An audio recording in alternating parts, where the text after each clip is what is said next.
All right, welcome everybody to the 3-1 leaders of the NFC South edition of Under the Dome. I'm your host, Alan Ulrich. It's great to get through those first four games with a 3-1 record. That's pretty much what we said they had to do during Ingram's suspension. So now Ingram's back. He was there at the airport, in fact, at midnight, waiting for him to come back. So now it's off to a Monday night matchup with the Washington Redskins. So we're going to break down a little bit of what happened this Sunday against the Giants, what next week means, some of the records that were set Sunday, and some of the records that can be set next Monday night. But first, let me introduce my partner in crime over here, Mr. Sean Williams. How you doing tonight, Sean? I'm doing great, Alan. Feels good to be the best. Well, such as it is. As the blurb on the link that we sent out today says, it took 9 months, but once again, the New Orleans Saints are atop the NFC South.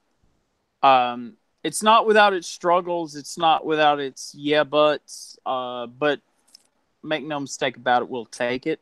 We're sitting at 3-1 with a opportunity as of Monday night to go 4-1, and I believe, if memory serves me correctly, there was someone that looked a whole lot like my co-host on our preseason kickoff special that said, going through the first quarter of the season, we needed to be at least 3-1 to be sitting in a position where we needed to be moving forward into the next quarter. I believe I remember that correctly. Did I not? Yeah, you got that right. You couldn't start that season this season 0-2 again. You definitely couldn't go 2-2 over the quote unquote easy part of the schedule. And that's what I wrote in my Good, Bad, and Ugly Sunday night. This was the easy part of the schedule. Now we have over the next 4 games, not the next 4 weeks. We have a bye after Monday night's game.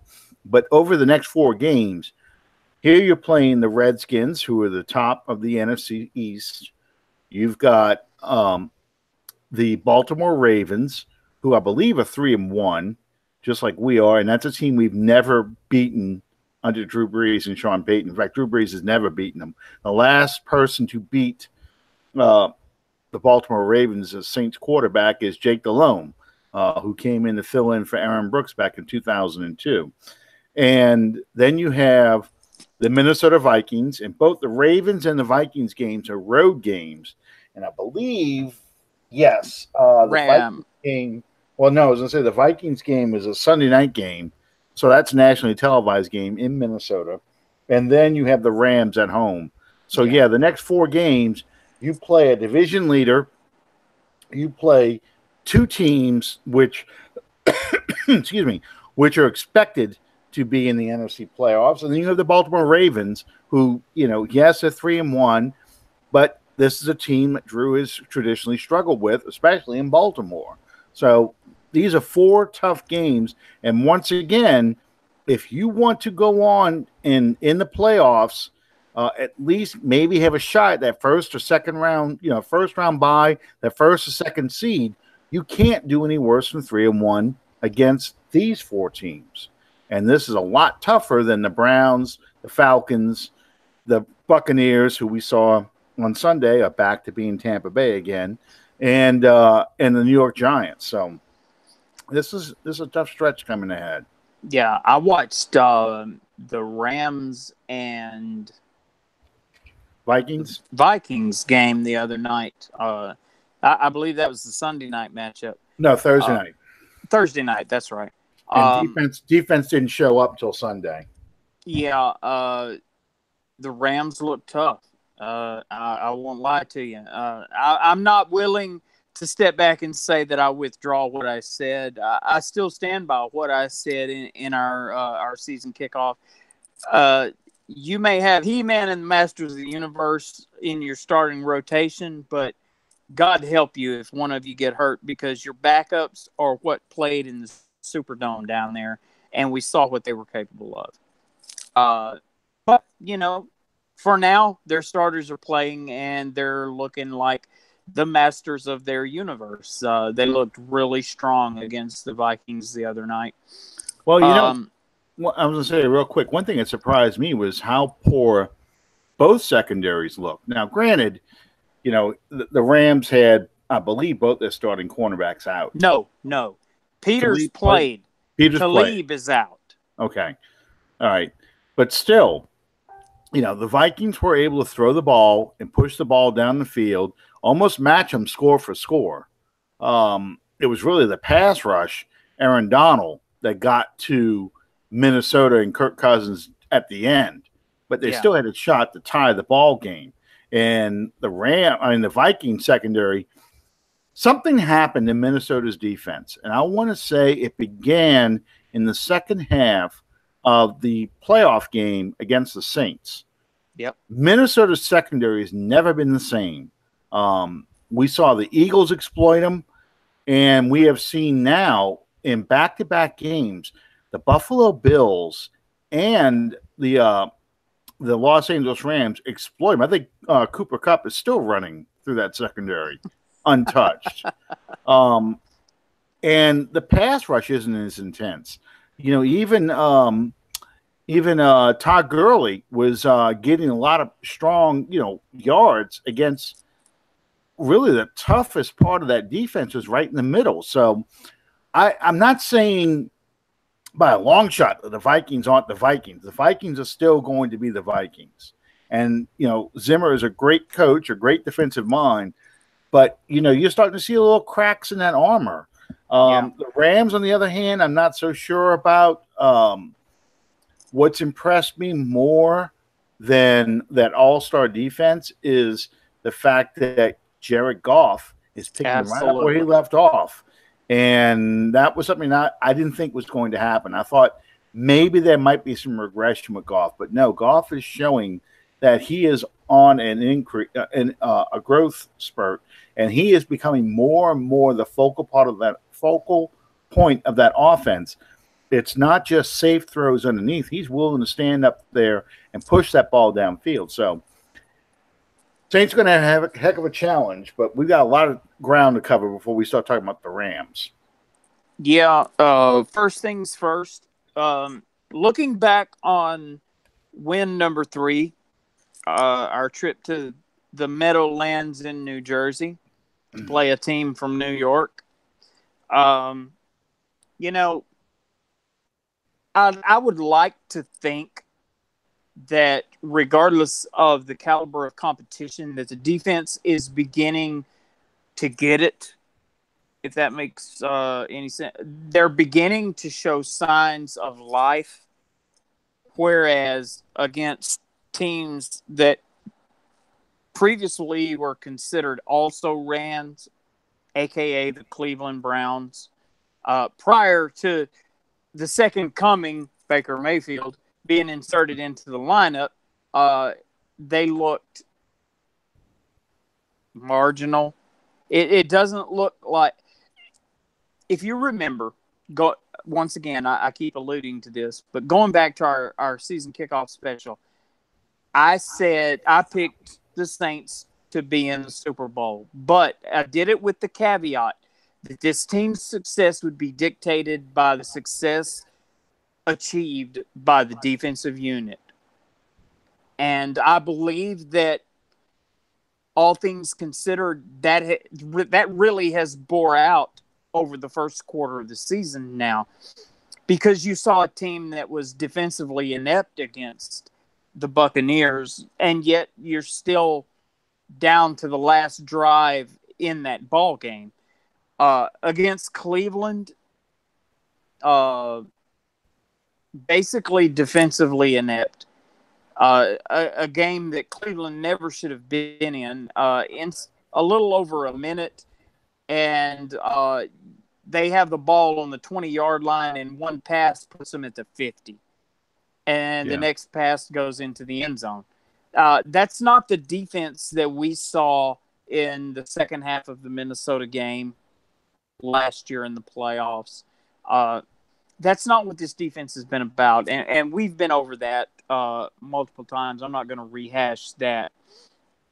But I think that it speaks volumes to the progress that they are making, that outside of Antonio Brown, maybe the preeminent wide receiver in this league, with the possible exception of maybe a Julio Jones, Odell Beckham Jr. was kept virtually – he got a few catches and put a few marks on the board, but he did not get into the end zone. They basically shut him out. And in the second half, you saw this much maligned pass rush that all the Saints fans have been clamoring for this entire season thus far. You saw it beginning to take hold. I believe that maybe this could be the game where this defense turns the corner towards what it can be instead of what everybody sees it as being. Well, you're facing a more mobile quarterback with Alex Smith compared to Eli Manning, and the offensive line is better than the line that the Giants have. So, but I've always felt, I got to phrase this properly, but I've always felt to an extent that sacks are overrated. Now, that doesn't mean they're not good, they're not important, but let me just explain it this way. If you get a sack on first or second down and you got them now 2nd and 17, 3rd and 20, and you give up a 25-yard pass, the sack didn't do you much good. It's sacks on 3rd down, sacks that end drives, not sacks that that you just get. It's those drive-killing sacks or sacks that get you out of scoring position, field goal range, red zone, whatever. Those are the critical sacks. So that's when your pass rush has to stand up. So when you see a guy that says, okay, this pass rusher has 7 sacks in the season, but they all came, or the bulk of them came on 1st and 2nd down and weren't drive-killing ones, or they just happened, or 3 came in one game or something to that effect. They're not – the pass rush isn't as effective as you think it is. The sack guy isn't as good as you think he is. It's about when you get those sacks. So that's really what – when I talk about sacks being overrated to an extent, that's what I really mean. It's you're not getting them at critical points in the game. What we saw Sunday for a change is we saw sacks when they had to get them at critical points in the game. I thought that, especially the ones that came from Dominic Davis really came at important points in the game and were drive-killing sacks. And that's what made a difference. Demario. I'm sorry, Demario Davis. No, it's Demario Davis. You're messing with me. Did I say Dominic Davis? You Dominic said Davis Dominic.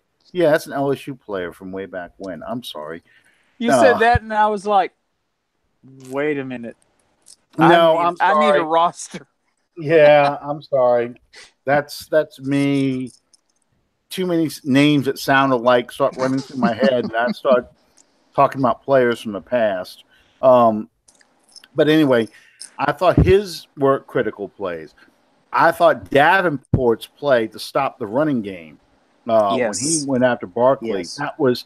That's even bigger than a sack, because now you're showing he can stop the run as well as rush the passer and having an impact on the field. And I think he's earning himself more and more playing time. I'm reading people right now. Some people are saying, they keep deactivating Hendrickson. Is Hendrickson hurt? Is there something wrong with him? I don't think there's anything wrong with him per se. It's one of those things where you've got to deactivate 7 people. And you start looking at your roster and you're going, okay, I need all my defensive backs. I need all my receivers. Who am I going to deactivate for this game? I'm going to have to deactivate somewhere where I'm quote unquote heavy. And where you're heavy right now is on the defensive line.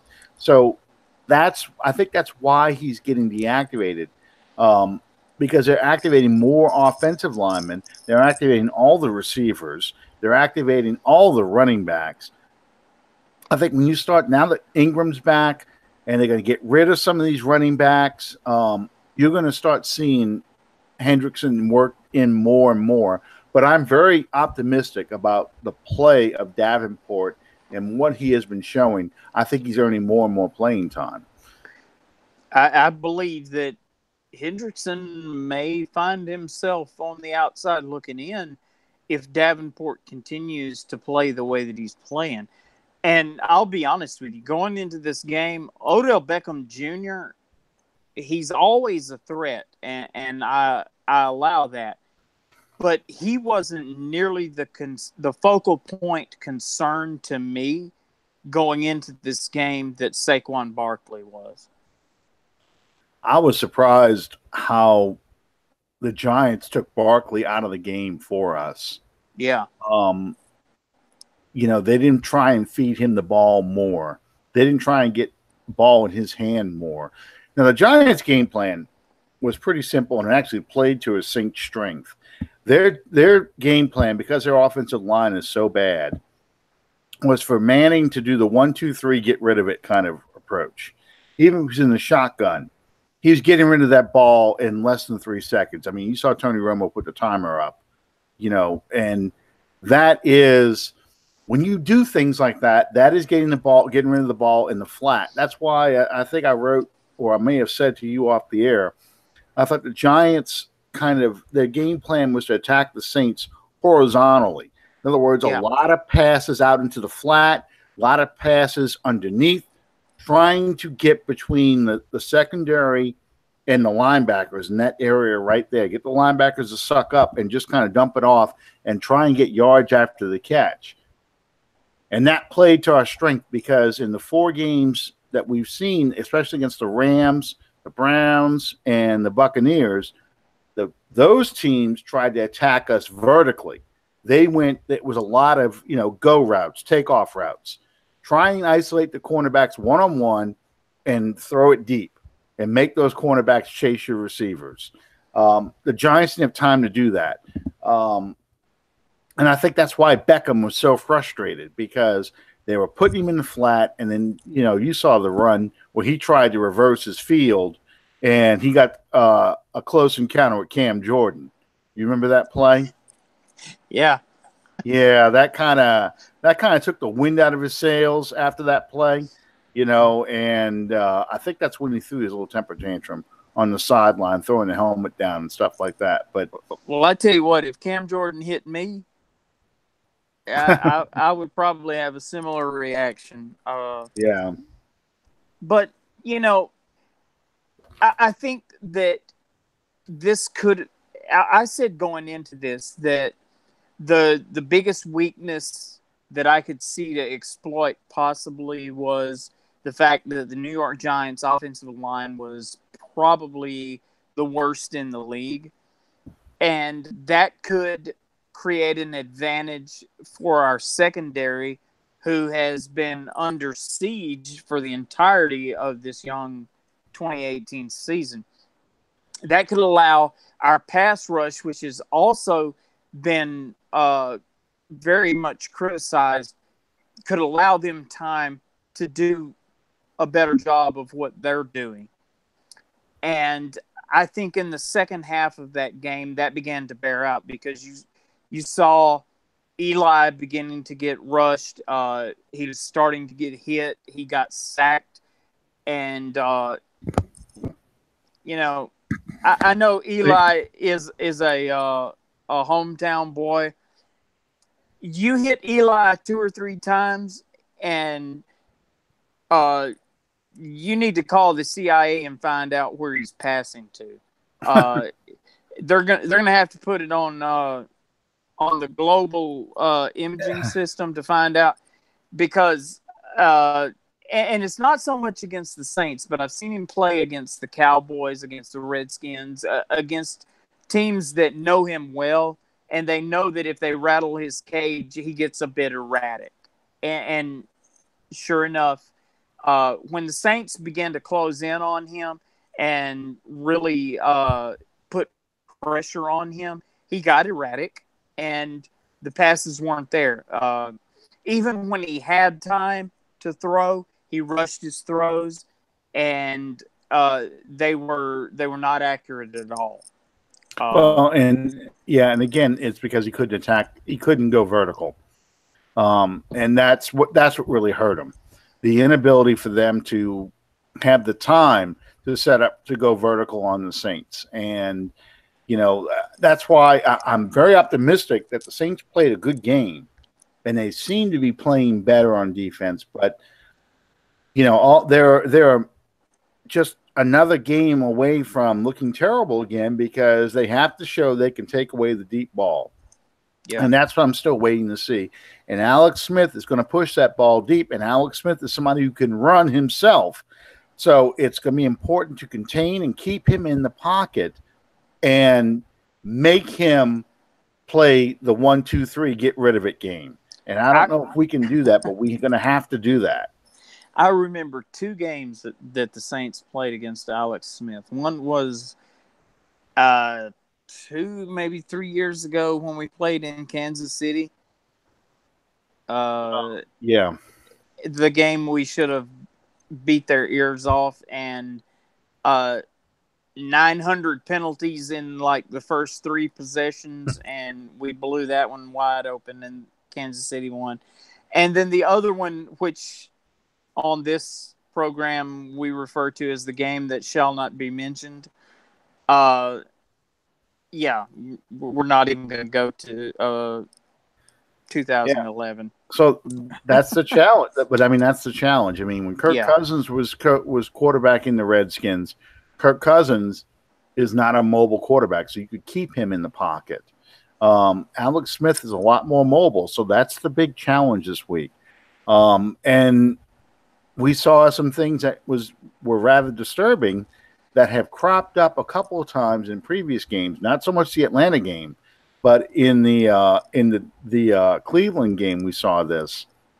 The Saints bogging down the red zone, having to settle for field goals instead of getting touchdowns. And there was at least 2 touchdowns that they did not get. One was the Taysom Hill throw to Alvin Kamara, which it was a little high, but you still should have come down with it. And the other one was the Ben Watson play where he didn't come down with it and fell out of bounds, dropped the ball, fell out of bounds. So that's 14 points that we lost. So take away 6 points for field goals. Add 11 more to the score. It's now 41, I think is what we said, 41-18, a much more normal game for us. We wouldn't have been nearly as upset. And I thought we should talk about this too. I wrote this in my Good, Bad, and Ugly. I liked all the things that Taysom Hill did out there, but I felt early in the game, some of the times where Taysom Hill came in kind of disrupted the rhythm of the offense. And I think that's what kind of helped them bog down in the red zone because they were trying to get almost, I don't want to say too cute because that's not accurate, but I think it is actually.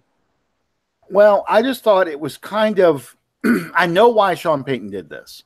Sean Payton did it because he's trying to manufacture a running game. Okay. And without Ingram, I think somebody put a stat up. The other running backs, now we'll talk about Alvin Kamara later, but the other running backs, Jonathan Williams was 0.0 yards per carry. Gillislee, I think, was 2.2 yards. And the new back they brought in, I don't remember his name now, number 25 or 23, 27. 27 is the guy. He had 1 yard per carry. He only played a couple downs. You really did not have that power back who could go in there and just push the pile or even give the threat of a running game in short yardage situations. And that really, I think, played into the struggles they had in the red zone against the Giants because the Giants kind of sat back, just stuck with their 4 and dropped 7 in the coverage and took a lot of passing lanes away. Even when we were getting close, inside the 10-yard line, they were still doing that. Ingram, I think, now that he's back, is going to once again give us that threat. He can break those first couple tackles, get 4 yards a carry, 5 yards a carry, and get in the end zone in those situations. Or he's going to open up more things for Drew Brees that you won't have to go to Taysom Hill all the time out there to kind of confuse the defense. Where's the ball going to go? We're going to run an RPO kind of play now. What are they going to do?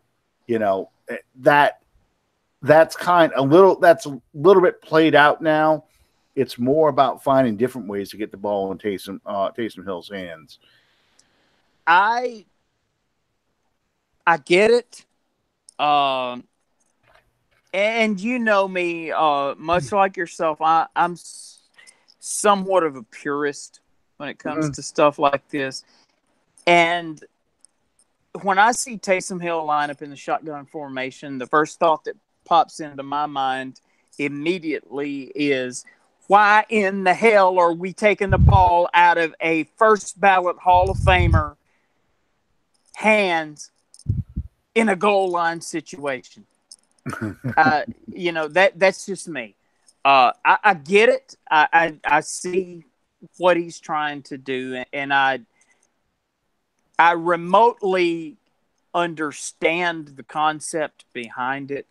But much like you just said, I was left feeling a lot like it's screwing with the rhythm of the team.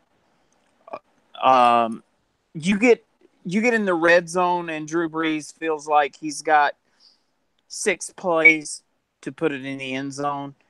And now Drew has to stop and think, well, I may not have 6 plays. I may have 4 plays, because 2 is going to be this novelty sideshow act that's coming in to see if we can create something. But I digress. And I apologize right here to Taysom Hill for referring to him as a novelty sideshow act. But in contrast to the career of Drew Brees as a quarterback, yes, you are a novelty sideshow act. Anyway, I'm glad you alluded to it, because I think that we need to talk about what kind of dramatic change, whether that be real or imagined, is going to take place coming Monday, with the return of angry Mark Ingram. It's something that for 4 weeks now, every broadcaster, every talking head, every podcast host, every game that's gone by, they're talking about how much this team has missed Mark Ingram being on the field, how much they've missed him being a part of the team. What does his return mean for this team? It means a lot. It means you're going to finally see a balanced offense. You're not going to have to worry about Drew Brees throwing it. And I like seeing Drew Brees throw the ball over the field, what we've seen so far is second and third and short have been lethal for us. We've had a hell of a time trying to convert those.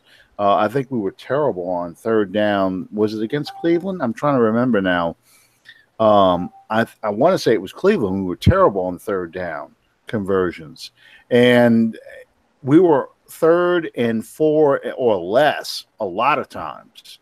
So I think that's going to help out there. It's going to help out Alvin Kamara getting even more opportunities with the ball, because you can now put Alvin Kamara, line him up as a receiver, and still have the threat of a running game because Ingram is back there.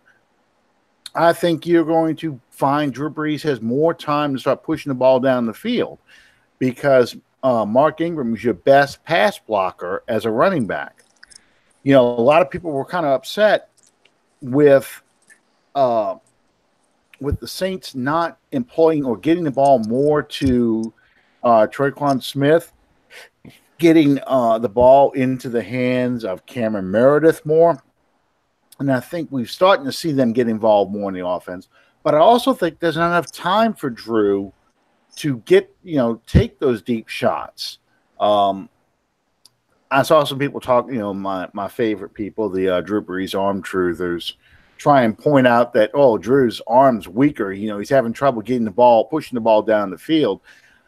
If you watch Drew, you know how far back he has to drop because of his height to see receivers open up deep.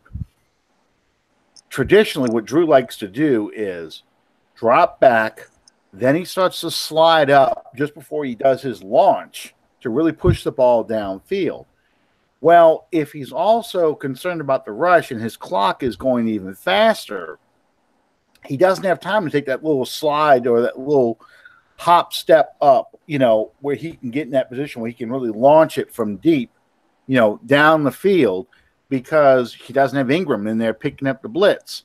And I think that's where you're going to start seeing more and more deep shots, more and more passes, those big splash plays that the Saints like to do starting about the time they get to midfield, now that Ingram's in the game. So I think it just helps the offense out tremendously. I really do. I do too.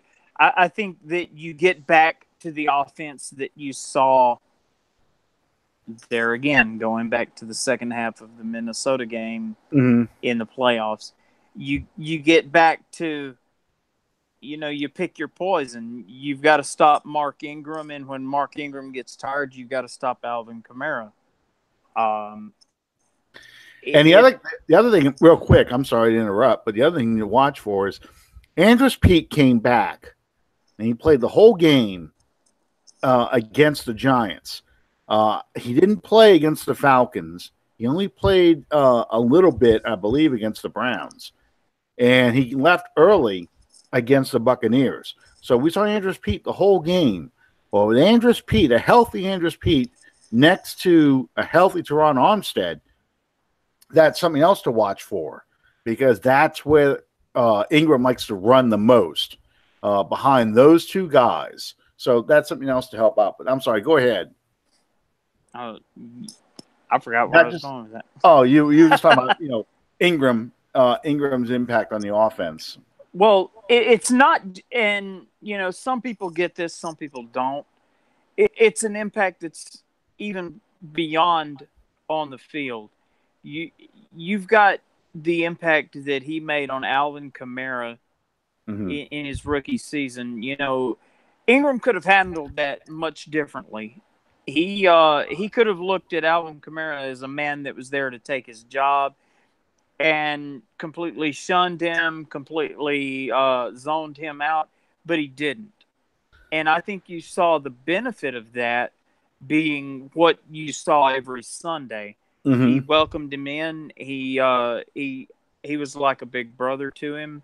He helped him to better his career, and the result of that, at least face value, the result of that is you're basically, whether you admit to it or not, you're competing with a guy that is the first person in the history of this league. Now, you look back over just recent history. You've got Barry Sanders. You've got Walter Payton. You've got Eric Dickerson. You've got Tony Dorsett, Emmitt Smith, Franco Harris, Jim Kick, Larry Zonka. I've gone way too far back now. Chuck Foreman. Why don't you go ahead and throw them all in there? There's people going, I got to write this down so I can Google who they are. But in the entire history of this league up to this point, the first player ever in their first 20 games as a professional football player for the National Football League to have 1,000 yards receiving and 1,000 yards rushing is a New Orleans Saint, and it's Alvin Kamara. and that I do believe that in a big way that is due a lot to the influence that Mark Ingram has had on this young man's career in New Orleans.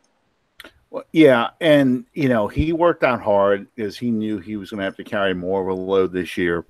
But the good news is, I don't know about anybody else, but I was kind of holding my breath every time I saw him try and go inside in the running game, and I see people tackle him around the legs to make sure they didn't twist an ankle or twist a knee or something like that to try and injure him. He can be you want Ingram in there to do that kind of job. You want Ingram because Ingram gets down a lot lower and is much more of a fire hydrant built kind of player where he doesn't give them much to hit. Okay. I find that Kamara kind of is more of a tall runner. So they have more of an opportunity to get into his body and hit him. But it makes him an effective runner when he gets into space because it's 1, 2, 3, and not even 2. He's 1, and then he's almost at full speed. And it doesn't look like he's running that fast. I mean, you saw that in the 49-yard touchdown run. It doesn't look like he's running that fast, but he's pulling away from everybody. So he's much more. He's one of those rare guys that doesn't ever look like he's running as fast as he can run. Mm-hmm. But then he reaches the next level and grabs another gear. Yeah. So the one that comes to mind to me is Eric Dickerson. Yeah, Eric Dickerson always looked like he was jogging, but he was outrunning everyone on the field. Exactly. And that's kind of and Eric Dickerson was a stand-up runner too. He was not a crouch down and run you over my shoulder pads kind of running back. But so that's why I think, Kamara is will have a much longer career and be much more effective with Ingram back there, so he doesn't have to take those inside runs. You can shoot the flare outs to him on the sideline like you used to do to Reggie Bush, to get him out in space. So you can do the quick pitches and let him turn the corner real quick. Whereas Ingram, you let him get the dirty yards. You let him go inside and hit people inside and soften up those linebackers. So now you're starting to bring a safety down to try and help out. And boom, next thing you know, Kamara's coming out the back door. That kind of thing. So that's the kind of stuff I'm looking forward to seeing. And he's not a panacea. It's not going to be, okay, Ingram's in now. It's going to go right back to 2017. They're going to just be doing what they do. There's going to be, a feeling out process. But I think in the long run, it will allow Kamara to have a longer career. It will be better for the offense over the long haul because you'll have 2 healthy backs coming at you. And I'm really excited. I think that's the key to beating the Redskins Monday night is control the clock, control the ball, run Ingram and Kamara a lot at this defense, and keep Alex Smith and that offense off the field. Put them in predictable situations where they're going to have to throw the ball. And now you can have the secondary expecting the pass instead of the secondary peeking in the backfield all the time. And then that's how they get a receiver behind the defensive backs because they're looking in the backfield, waiting to see if they have to come in and help the run. You want Washington to feel like they've got to make every possession count, and they're going to do that by throwing the ball. And well, let me ask you this. Mm-hmm. You mentioned the future. We know that at the end of this season, Mark Ingram becomes a free agent. Mm-hmm. And the reason that I'm putting this to you is I want to get your input because this is a question that is being asked a lot of me. At the end of this season, are the Saints prepared, for everything that Mark Ingram meant to this offense a year ago? everything that this offense hasn't had in the first 4 weeks of the season thus far, and say Ingram comes in beginning Monday night and he puts up another 1,000-yard season. Mm-hmm. He's going to be able to command in the neighborhood of an $8 to $10 million payday moving forward with his contract negotiations. Have the Saints possibly treated this first 4 weeks of the season as a trial period for Mark Ingram's replacement, or are they going to prioritize bringing Ingram back at that price tag? What were the numbers I gave you earlier? 2.2, 1 yard a carry, 0 yards per carry. You know, if Ingram's going back to 4.1, 5 yards a carry, gets 1,000 yards, let's say he gets 7 TDs, you know, I mean, that kind of answers your question for you. Without a first or third round pick, you know, you can try and bring in a replacement back, but it's going to be hard to replace Mark Ingram. We've already seen that over these 4 games. Alvin Kamara that's what I keep going back to. As you Alvin just Kamara said, he can help you, but he's not going to be your every down back. You need to find a second back for him.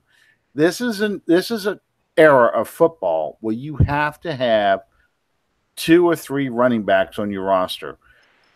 Yes, you can get away with a Todd Gurley. Yes, you can get away with even Adrian Peterson, who we will see Monday night. You can get away with one of those kind of backs, but you really need 2 to 3 backs. Look at Atlanta. Why did we beat Atlanta? Well, there's a few reasons why we beat them, but one of the biggest reasons that we were able to beat Atlanta was Atlanta couldn't run the football. Now, granted, you know, I'll give you Matt Ryan threw 5 touchdown passes. Matt Ryan, you know, made our secondary look stupid. But when it came down to the last minute and some change, they got 3 timeouts. And they're only down, it's a tie score. I'm sorry, it's a tie ball game, 37-all. All they got to do is get in field goal range, and they can win the ball game. A normal offense that's balanced should have been able to win that ball game. But what happened? Freeman's not there. You've got Coleman. The Saints shut Coleman down. So they knew Matt Ryan had to throw the ball to advance it, to get it downfield in the position to get that field goal. By knowing that, you took those passes away and you were able to put pressure on Ryan because you weren't worried about the running game. That's what the Saints do. The Saints like to have the 2 backs, the thunder and lightning kind of back. You got the inside guy and you got the outside guy. All the Falcons have right now is the inside guy. They're missing that guy. You can break it to the outside and really put a lot of pressure on your linebackers and safeties to contain him. And that's why they lost last week. That's why they lost to us 2 weeks ago, because they could not run the ball consistently. So that's a long answer, but I'm basically saying unless you've got another running back you're planning on bringing into the building, and you can only really do that cheaper than what you're going to pay Mark Ingram via the draft, and we're already down to only 1 pick on day 1 through 2. Yeah. You only got 1 pick in the first 2 days of the draft. Yeah. So you only got a second-round pick. You don't have that replacement in the building. You don't have somebody who's going to be better than Mark Ingram as your inside, tough-nosed running back. And so to me, I pay him. I give him a 2 to 3 year deal. Yeah, he'll be 30, but he's got a lot of tread left on the tires. Give him a 2-year deal with a 3rd-year option and see what you are in 2 years. But if Ingram does what I think he's going to do this year, it'll be money well spent. Because I don't see any 8 to 10 for the extended service, as you say, 2, maybe 3-year deal.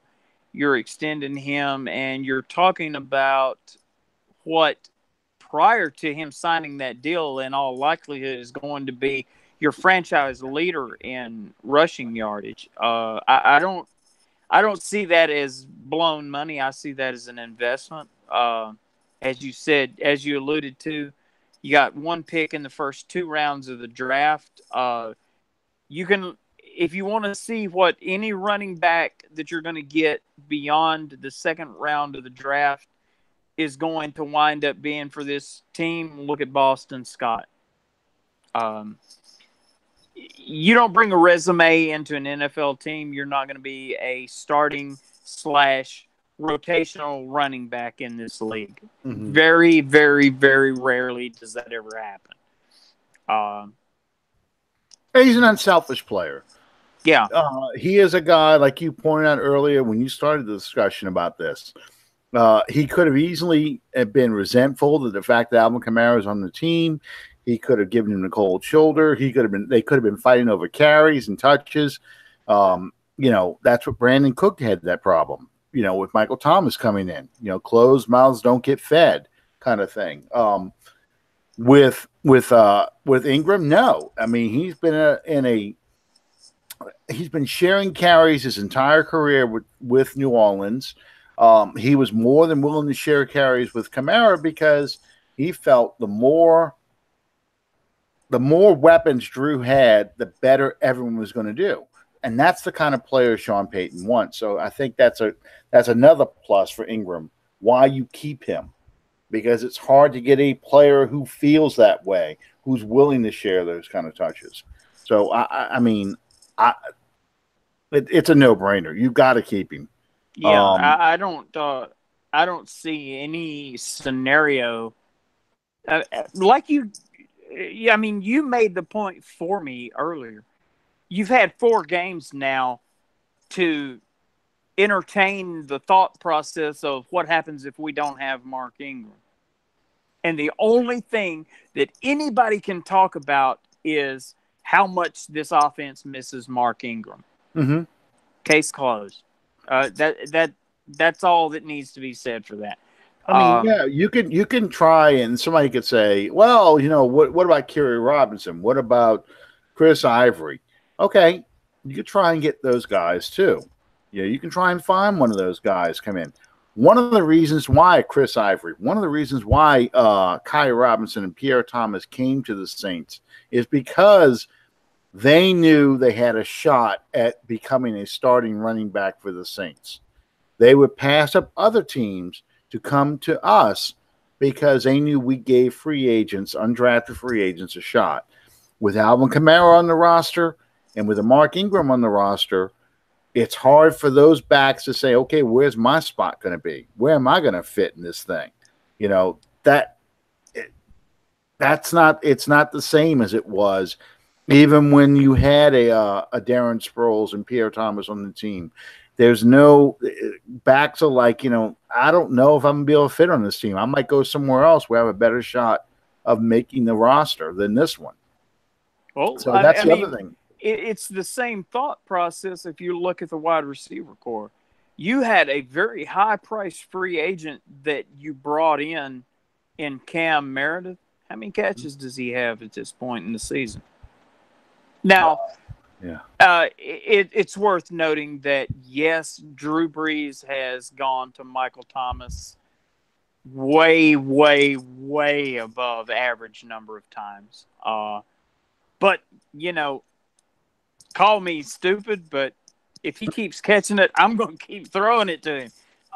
He's his new Jimmy Graham. Yeah, he really is. Exactly. New Jimmy Graham. See, that's been my biggest reservation.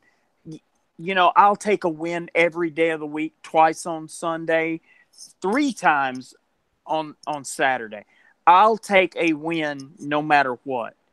But in the back of my mind, there's a realist that's sitting back there saying, oh, wow, man, Michael Thomas has had 100 yards here, 130 yards here, 100 whatever yards there. Sooner or later, I've seen this movie before, just like Alan just alluded to. I've seen this movie with Drew Brees before. It was Jimmy Graham. And sooner or later, you're going to run up on that team that says, no, you're not going to beat us like that. Well, you saw And the Giants do it. The Giants tried to take Michael Thomas away. And they did for a half. Mm-hmm. Conversely, if you look at what the offense was doing at that point in the game, it was like, okay, well, we can't throw the ball to Michael Thomas. What do we do? Yeah. There was no production there. I love the production that these guys are putting up. Sooner or later, the team is going to come along that says, no, we're going to take that.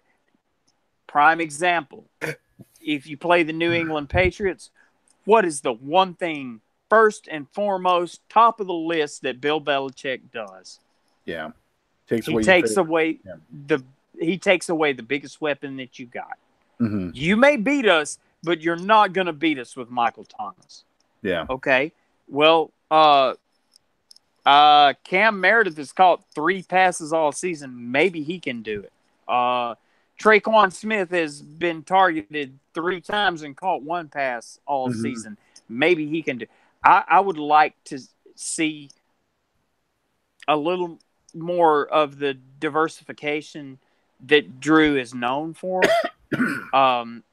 Not that I'm opposed to winning. I'm never opposed to that. Well, but that's always a concern in the back of my mind. Yeah, and it's a lot of it is because those guys are taking some time to get acclimated in playing against NFL level cornerbacks. Traquan Smith did a lot in preseason, but again, in preseason, you're not playing against NFL level defenses, and you're not facing the number one cornerback who's been game planning. Okay, so I'm giving him a pass. It's going to take him a little while to get to speed.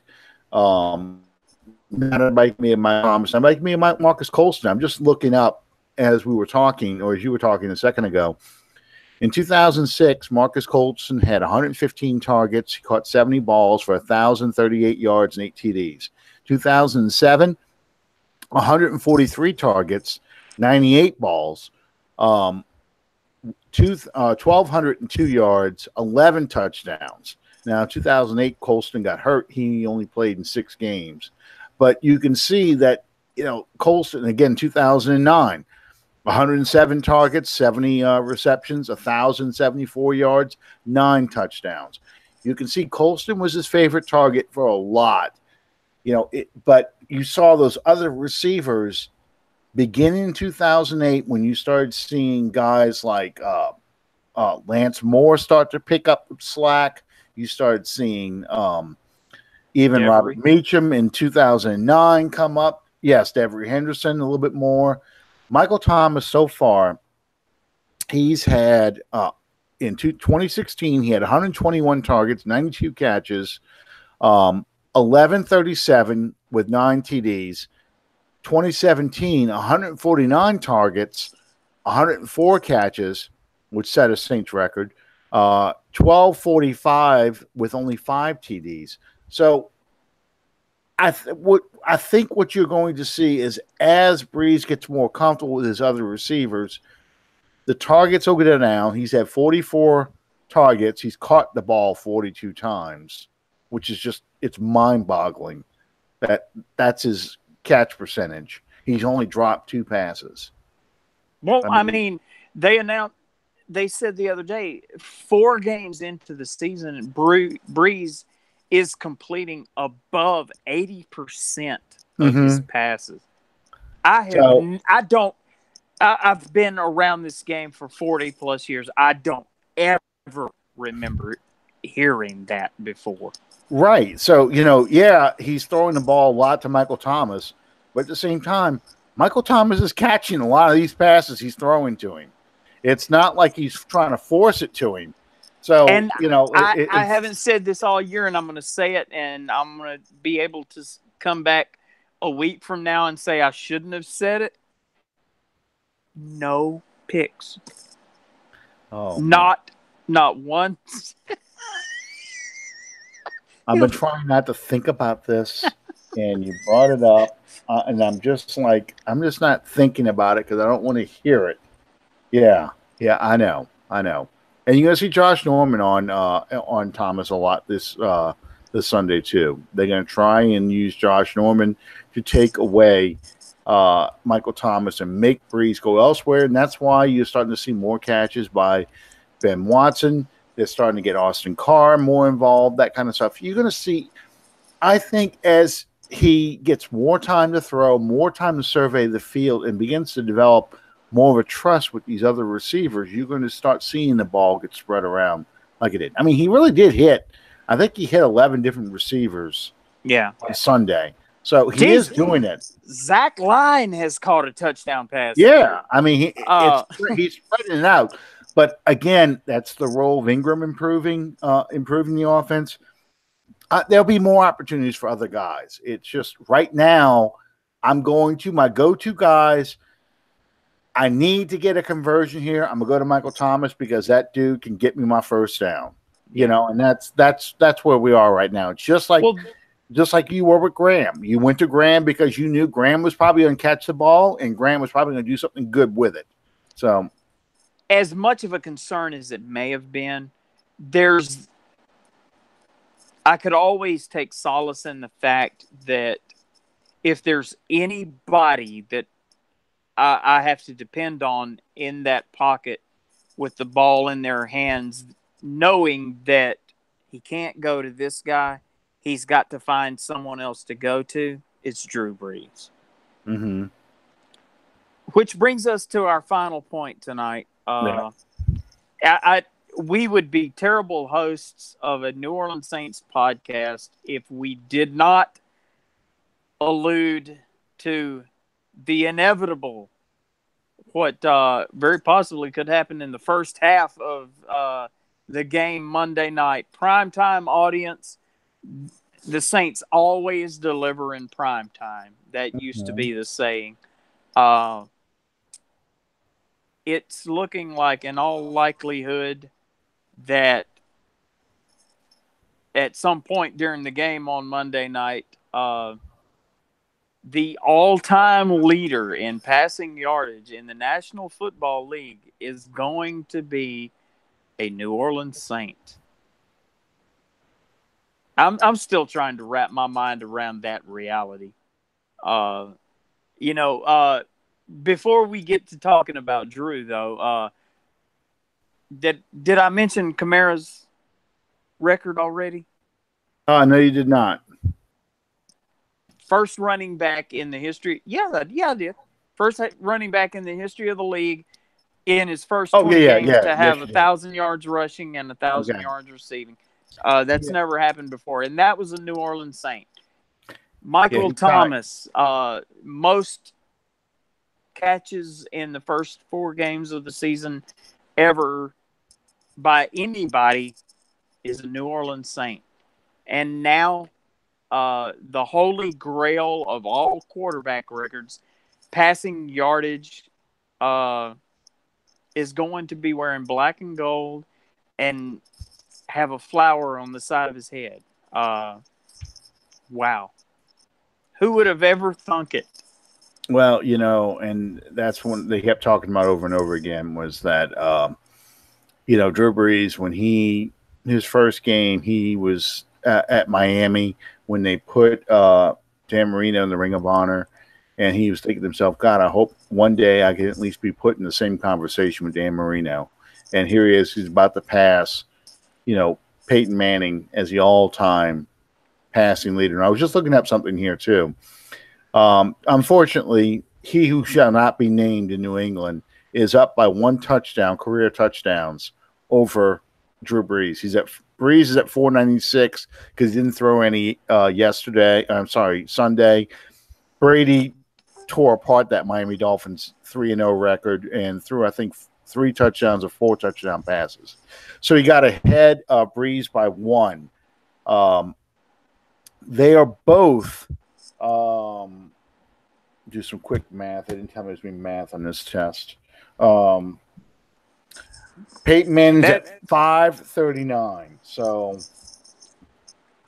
Drew is 43 touchdowns away from surpassing Peyton Manning as the all-time touchdown leader. Now, this is going to be a battle he's going to have with Tom Brady for a while, because as long as that bastard keeps playing, Brady's going to have to keep throwing touchdown passes.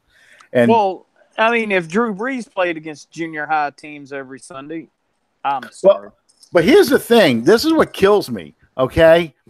I mean, in the top 10 list, there are 6 active quarterbacks. In the top 10 all-time touchdown leaders: Tom Brady, Drew Brees, Phillip Rivers, Eli Manning, Ben Roethlisberger, and Aaron Rodgers is at 10. Now, Aaron Rodgers is at 320. So he's a good ways behind. Guess who is number 8 on this list? All-time touchdown passes. Romo? No. Go back in time. A 70s era quarterback. Bradshaw? Nope. Fran Tarkenton. Wow. Fran Tarkenton, who has not played in 40 years. He played from 61 to 1978. Okay? Wow. He has not played in 40 years, and he's still 8 with 6 active quarterbacks in the list. Okay? The only ones who are no longer active who are in the list. Number 5 is Dan Marino at 420. Number 2 is Brett Favre at 508. And number 1 is Peyton Manning at 539. But Fran Tarkenton is at 342. Aaron Rodgers has to throw 22 touchdown passes just to tie him. Okay? That just gives you an idea of that's just amazing to me. That really is. That Fran Tarkenton's still on his list, because you have to go back.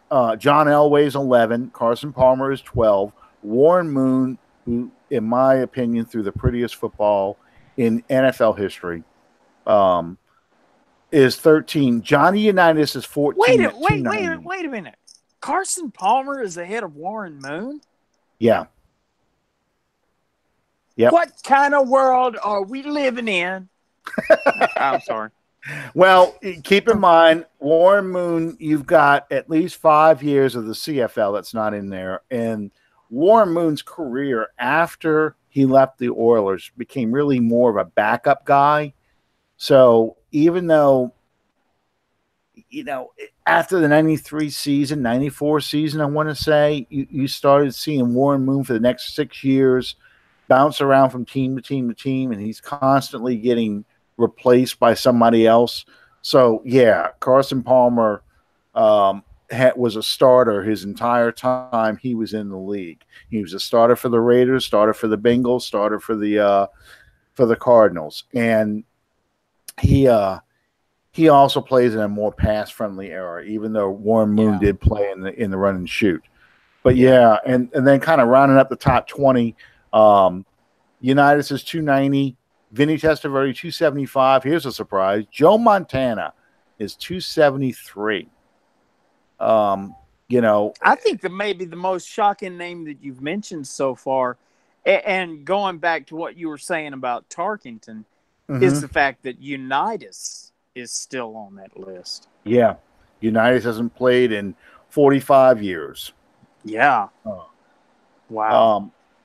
And he played in a totally different era. He played in the dead ball era. He played in an era where you could beat up receivers all the way down. As long as the ball wasn't in the air, you could knock the crap out of the quarterbacks. There was no slides, no protection. I remember my favorite story about Johnny U was, I want to say they were playing the Jets, and it may have been during the first overtime game. I'm not sure. But he came to the huddle, and the referees were fixing to make him leave the field because somebody had broke his nose. Yeah. And he squatted down and reached down into the mud and picked up a handful of mud and shoved it up in his nose to make it stop bleeding so that they wouldn't take him out of the game. That is dedication. Yeah, you're right. You're right. Um, it's yeah, that was yeah. I've heard who's this big tackle, the Hall of Fame player. God, I can picture him telling the story too. Um, yeah. Art Donovan. No, not Art Donovan was a defensive lineman. He was defensive tackle. No, this guy was a man. He had and he suffered from Alzheimer's too. The poor guy. Position. The left tackle. He was the left tackle for the Baltimore Colts.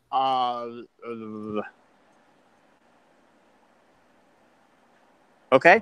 I'll find it. I'll find it. Hang on. I can picture him. It was Art Donovan was not a left tackle. Why is that even in here? Top 10 Colts players of all time. Art Donovan was one of the most. Art Donovan was funny. That was Fatso. He was one of the greatest storytellers ever in the history of the NFL. I used to date myself. I used to have this vast collection of VHS tapes, and some of you out there will have to Google what exactly VHS tapes were. And it was all about. I mean, I could go to Kmart at 2:00 in the morning, and they would have. There was one on Irk Russell and the beginning of the Georgia Southern football team, and that was one of the most fascinating things I ever watched. But I could find just the most obscure NFL follies. Jim Parker. Jim Parker was his name. He was a left tackle. Jim Parker. I just had go ahead. I'm sorry. I just found his name. So no, I used to have this collection and a regular on the. I had a few that I treasured the most that were on the history of the NFL, going back to the days of Marion Motley and the old Cleveland Browns, Slinging Sammy Ball. Otto Graham, back in those eras and talking about what the game was like then. And from then moving forward. And Donovan was one of the guys that they interviewed a lot. And he had some of the most incredible and most entertaining stories I've ever heard in my life. And the way that he tells them is priceless. So, and people have a hard time. Some of the newer generation, they don't understand that the large black guy that played in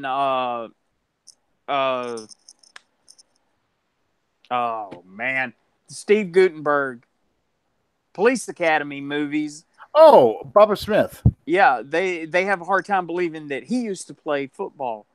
And it's the same people that can't understand that that Webster's dad was a football player till he got banned for gambling. But we're not going to talk about that. That's one of the things that makes this game mean so much to me is the long and colorful history that it has. And learning about the game now is awesome. And there's not I've told you this many times, so I'm not gonna embarrass you, but there's not a show that we do that I don't learn something about the game from Alan. Well, and that means so much to me. I appreciate that. Here's the thing too, and this helped me out a lot. Now I'll be totally honest with you. ESPN way back in the day used to show a lot of NFL film specials, and that's the part of the game I really miss the most is the old NFL film stuff. Even going back to the history of, they call it pro football, which is one of the greatest film NFL film shorts they've ever made.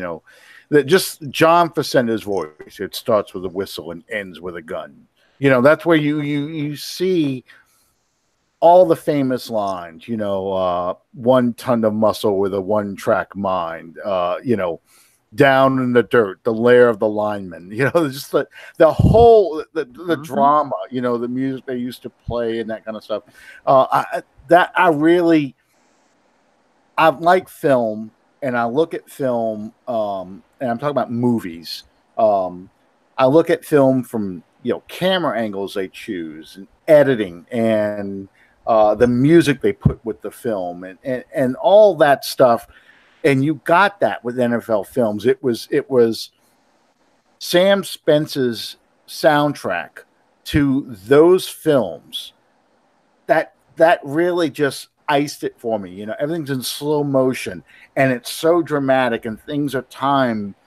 The cymbal crashes are timed perfectly with that motion. So I'm learning NFL history at the same time as I'm watching this stuff in front of me, like going, oh my God, this is just so awesome. These people are elevated to gods, mythical figures. And that's what I really miss more than anything else. All the new stuff with the players and stuff like that. Yeah, that's all fun and everything. But it's the stuff I saw in the 60s and the 70s. That's what really did it for me. And that's what made me want to learn more about the game as a kid. Understanding what they were doing back then, and then you could kind of learn from there. And that's how you end up hearing these great stories from Art Donovan. That's how you learn about a player like, I don't know, you learn about the meanest man in football, Conrad Dobler. You learn about just Johnny Unitas shoving mud up his nose. Shoving mud up his nose to finish a play. Joe Namath coming out, hungover and throwing for 400 yards. That kind of stuff. Bobby Lane, he get in a huddle. This is a story that Art Donovan told. Bobby Lane, he says, he go lean in the huddle, and you could just smell it. Like, whoo! He says, Bobby, did you have a rough night last night? And he says, I knocked back a few at halftime. That kind of thing. A different era of football. Ken Stabler hanging out in the locker room at halftime smoking cigarettes. Yeah, Ken Stabler's famous line, how much sleep do you need to play a 3-hour game? And how he learned the plays by the light of a jukebox, that kind of thing. That's what made. And to our younger fans, you can also Google what a jukebox is. Hey man, one of the things I'm buying before long is I'm buying me a jukebox, an old style 50s looking juke. No, not Playtone, just the Rockola jukebox with the neon lights and everything. Everything's going on. I want one of those in the worst way. I've been wanting one of those since I was a kid. So you can't play records anymore. You just plug your. We've got some millennials. Yeah, we've got some millennials watching this going, I don't know what they're talking about. Yeah, look them up. Look them up. That's right. We're talking about the very foundation upon which our generation was built. Real quick to kind of wind up where we were going before we went off into there we go. Films. It means so much to me as a Saints fan to be able to sit back and say, the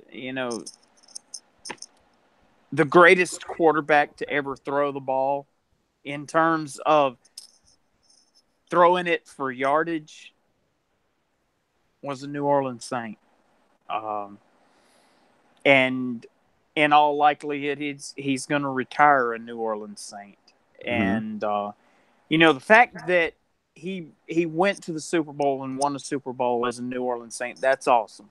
Don't get me wrong. I'm not diminishing that at all. Mm-hmm. But this is when you talk about the passing yardage mark in the record books, that's something that's like a generational thing. That's not something that you're looking at being supplanted like every year, every other year. another quarterback come along and do that. This is something that it takes a lot of time, a lot of effort, and a reasonably consistent career to accomplish. And the fact that it's a New Orleans Saint, that I think that's huge for this organization. Oh yeah, absolutely, absolutely. Yeah, you cannot, and this is one of the things that it's always killed me. Um, People have taken, I think, Drew Brees' career for granted with New Orleans, and um, we almost have conditioned ourselves to just expect perfection all the time. Here's a guy at 39 years old. He's completing, like you said earlier, 80% of his passes, and yet people are still dissatisfied. Wow, he didn't throw enough touchdown passes, or he didn't do this, didn't do that. I don't think we realize, and I don't think a lot of people are going to realize, how special everything that he has done has been until he's gone. And that's really sad. But it's not, I got to be careful how I'm phrasing this because I don't want to blast people, but we've come to expect, like me, for example, somebody who's seen a lot of negative Saints games and a lot of things go wrong. When anything could go wrong, they will go wrong. I never feel like that with Drew Brees. It's like I'm more shocked when it doesn't go right. And I think you've got an entire generation of people who, have grown up watching Drew Brees and think, well, that's just normal. And it's not. It really isn't. And that's why I get real defensive when people talk about, we got to get our quarterback of the future. We got to do this. We got to do that. No, you don't. You don't. Enjoy every second of what Drew Brees is accomplishing. I want him to get the yardage record and keep pushing it forward. I want that record to be out of the reach of almost every other quarterback right now. I want him to get the touchdown record, and I want Tom Brady to friggin' retire the end of this year so I don't have to worry about him getting close to that. I want Drew Brees to have all the records when it's over with. So my grandkids come up to me and said, Dad, what was it like? Or Grandpa, what was it like when Drew Brees was playing for the Saints? What did you see? How special was that, just watching these things happen? And, that's how I want to see stuff. And that's how I want it to be. So, I'm not anxious for this part to end. I really am not. And I think people are. And when these records happen, I think people are just like, yeah, well, he's padding his stats, or they're not getting another Super Bowl. It's just Drew Brees getting stats. And no. There's just no way. I mean, there's no other way of saying that other than no, that's not what's going on here. What's going on here is somebody doing something that few people can ever do. And you should enjoy every minute of it. It's not padding stats. This is who this man is. And this is what he can do. Padding stats is garbage time points, I call it. It's, the game's been decided long ago. And kind of like that last touchdown by the Giants, you got garbage points. The game's already been decided. Alvin Kamara just finished it off for you to remind you that the game had already been decided. That's not what Drew Brees does. Drew Brees is giving you a chance to win. He can be down by 24 points, and he's going to come back and probably take the lead. That's not garbage points. That's not garbage time stats. That's what it's like to have a guy who, it doesn't matter what's going on in the game, gives you a chance to win. And that's a rarity. So many teams would kill to have somebody like that. And I'm enjoying every minute of it. I don't want it to end. I don't want to leave. I want him to play for another 5 years. I really do.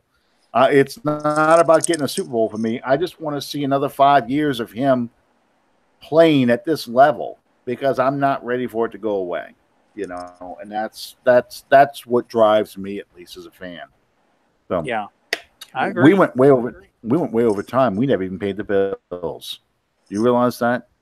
Oh, well, yeah, we didn't. We want to thank Fan First Productions for sponsoring us. We want to invite you guys to subscribe to our show on iTunes and on YouTube at Under the Dome Podcast. Real quickly, I meant to do this at the beginning of the show, and we just fell right into everything that was going on. But there are two ladies that are very big supporters of our show. Miss Angie Nimick and Miss Christy Armstrong, and unfortunately, I believe this past Sunday, they lost their dad, and we want to pass on our condolences from the whole entire Under the Dome family. We want to pass on our thoughts and prayers to you guys at this time, and our hearts are with you. Absolutely.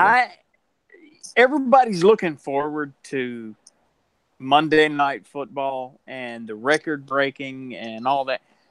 I got to tell you, I'm more jacked up over Saturday and Sunday in New Orleans than I am going to be sitting here watching Monday Night Football. Story to come. Okay. Okay. Well, I mean, people don't realize, and I take it as a huge compliment when they don't believe me when I say that me and my partner in crime here, Alan, we have actually sat across. Well, no, we didn't sit across the table. We sat side by side at the table one time. We have seen each other face to face once, and that was the day before my birthday. 2 years ago. One. It was 2 years ago. I want to 2 say. I years want to say ago. it was near the end of 2016. No, it was in January. It was just before we went on our cruise. Okay, so that was beginning of 2017. That was the weekend prior to the only show that I've missed in our entire 2+ year run. And this Saturday, I get to meet up. Saturday or Sunday. We're still looking into the logistics. Not only do Alan and I get to meet, we get to welcome a first-time visitor to the Crescent City in our unofficial third member, Bob. He's going to be in town, and hopefully we can expose him to something absolutely no good. But I told Bob earlier this week if I don't get to make a Saints game this year, but I get to get down there and I get to meet up with you guys, I'll consider that a win. So there you go. There you go. Well, we'll work on getting everybody together because it's going to be. We should have fun. We should have fun getting together in New Orleans. So. We'll work out the details. Yeah, we have to. Absolutely. Okay. Pigs have flown. Hell is frozen over. I have to get another DVD, man. Oh, you're watching you're watching it again? Yeah. I got some good ones for you. You have to You'll have to burn me a few. I don't know if I can do that, but I'll try to. Anyway, thank you guys for joining us tonight. We next week we'll talk about, it'll be the day after the Monday Night Football game. We'll talk about Drew Brees setting the record. We'll talk about what happened, the good, the bad, and the ugly from the Monday night game, and we have a bye the following week. So we'll kind of talk a little bit about what our grades would be for the Saints after this first quarter and a game of the season. So we'll talk about all that next time on Under the Dome. Thank you guys for joining us, and good night, everybody.